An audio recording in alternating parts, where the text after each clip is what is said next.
Wow, कैरीचं पन्हं number एक थंडगार पेय. नमस्कार, मी श्रुती कुक विथ ग्रॅनीमध्ये आपणा सर्वांचं मनापासून स्वागत. आज आपण बनवूयात 6 महिने फ्रीजमध्ये व्यवस्थित टिकणारं कैरीचं पन्हं. त्यासाठी लागणारं साहित्य असं: 2 कैऱ्या, चिरलेला गूळ 2 कप, साखर अर्धा कप, बारीक मीठ चवीनुसार, सुंठ पावडर अर्धा टीस्पून आणि वेलची पावडर अर्धा टेबलस्पून. कैरीचं पन्हं करण्यासाठी इथे आपण 2 मध्यम साईजच्या कच्च्या कैऱ्या घेतलेल्या आहेत. चला तर मग त्या आता आपण पाण्यामध्ये स्वच्छ धुवून घेऊयात. कैऱ्या धुवत असताना व्यवस्थित दोन्ही हाताने चोळून धुवायच्या, म्हणजे त्याच्यावर जर काही डाग वगैरे असतील तर ते निघून जातात, धूळ निघून जाते आणि कैरी स्वच्छ होते. टर्किशचा नॅपकिन घेऊन आपण धुतलेल्या दोन्ही कैऱ्या पुसून घेऊयात, स्वच्छ कोरड्या करूयात. सुरीनीवरच्या दोन्ही कैऱ्यांचं टोक आपल्याला काढायचं आहे आणि नंतर त्या कैऱ्यांचे आपल्याला सालं काढून घ्यायचे आहेत. एकदा टोक मोकळं केलं की सोलाणीने सालं काढायला आपल्याला अगदी सोपं जातं. कैरीची सालं काढून घ्यायचं कारण असं की त्यामुळे उकडल्यानंतर कैरीचा जो गर आपल्याला हवा असतो पन्हं करण्यासाठी, तर तो गर वाया जात नाही, तो सालीला चिकटत नाही. म्हणून सगळ्या दोन्ही कैऱ्यांची आपण सालं काढून घेत आहोत. सोललेल्या कैऱ्यांचे आपण आता चांगले मोठे मोठे काप करून घेऊयात, ते चिरून घेऊयात आणि कुकरच्या भांड्यामध्ये घालूयात. कैरीच्या या फोडींमध्ये आपल्याला थोडंसं पाणी घालून घ्यायचं आहे शिजण्यापुरतं आणि कुकरच्या 4 शिट्ट्या करून आपल्याला त्या उकडवायच्या आहेत. 4 शिट्ट्या केल्या की त्यातला छान गर बाहेर येईल.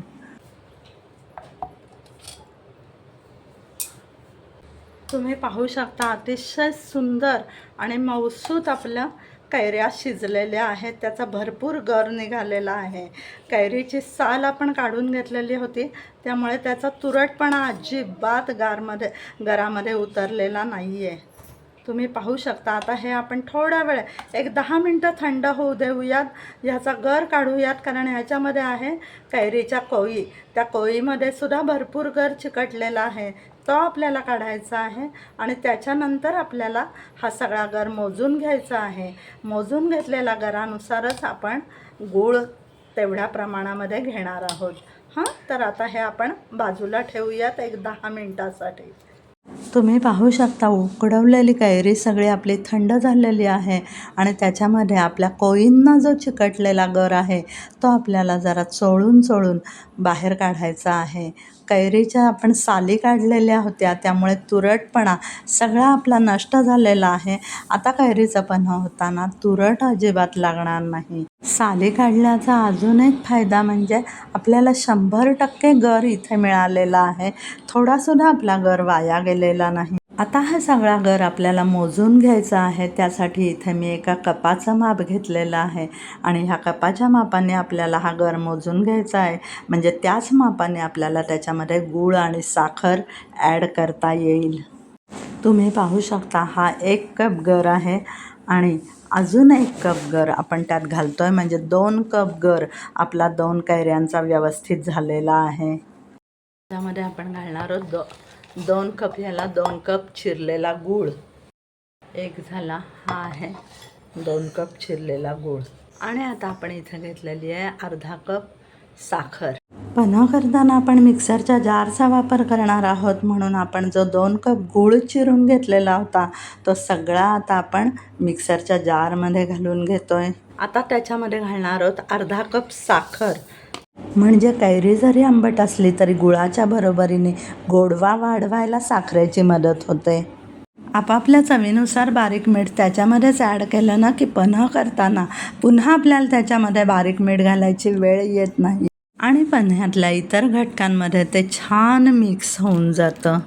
पन्ह्याला ट्विस्ट आणण्यासाठी अर्धा टीस्पून सुंठपूड घालायची आणि अर्धा टेबलस्पून वेलचीची पूड घालत आहोत.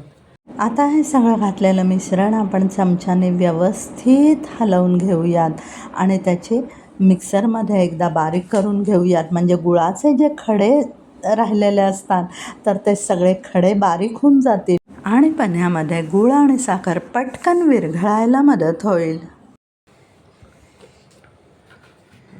अशा पद्धतीने आपण हे गुळाचे खडे जे होते ते तुम्ही पाहू शकता, हे सगळे बारीक करून घेतलेले आहेत.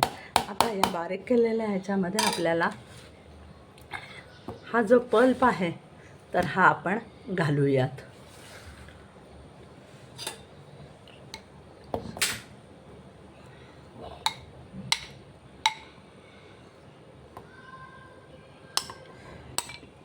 जर आधीच पल्प घातला असता ना तर ते त्याच्यामध्ये विरघळले नसते, म्हणून ही आयडिया करायची की आधी गूळ बारीक करून घ्यायचा.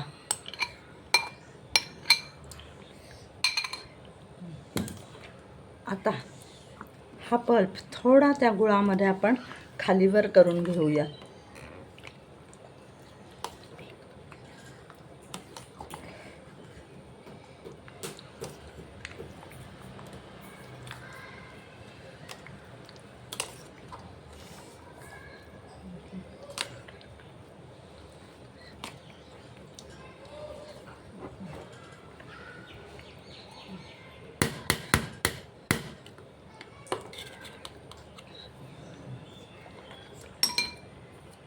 अशा पद्धतीने आता हे पुन्हा आपण मिक्सरमध्ये बारीक क्रश करून घेऊयात. वाव, अशा पद्धतीने आपला पन्ह्याचा पल्प तयार झालेला आहे. तुम्ही पाहू शकता, फार दाटसर नाही, फार सैलसर नाही, अशी कन्सिस्टन्सी आहे. चला तर मग एका बाउलमध्ये आपण तो काढून घेऊयात. झालेलं पन्हं सर्व करण्यासाठी आपण इथे एक ग्लास घेतलेला आहे आणि ह्या ग्लासामध्ये आपल्याला 1 2 3 4 इथे मी तुम्ही पाहू शकता 4 चमचे पल्प घेतलेला आहे. 4 चमचे पल्प घेतलेला आहे. त्याच्यामध्ये मस्त थंडगार पाणी घालायचं आहे. आधी अर्धच पाणी घालायचं आहे, व्यवस्थित ढवळायचं आहे, एकजीव करायचं आहे. आपण त्याच्यामध्ये मीठ घातलेलं आहे, वेलची पूड घातलेली आहे आणि सुंठ पावडरही घातलेली आहे. आता हे एकसारखं झालेलं आहे आणि त्यात हवा असेल तर तुम्ही बर्फाचा खडा टाकू शकता. अदरवाईज फ्रीजमध्ये ठेवलं तर तसंच्या तसं प्यायलं तरीसुद्धा शरीराला उत्तम असतं, थंडगार असतं आणि आपला जठराग्नी शांत करतं.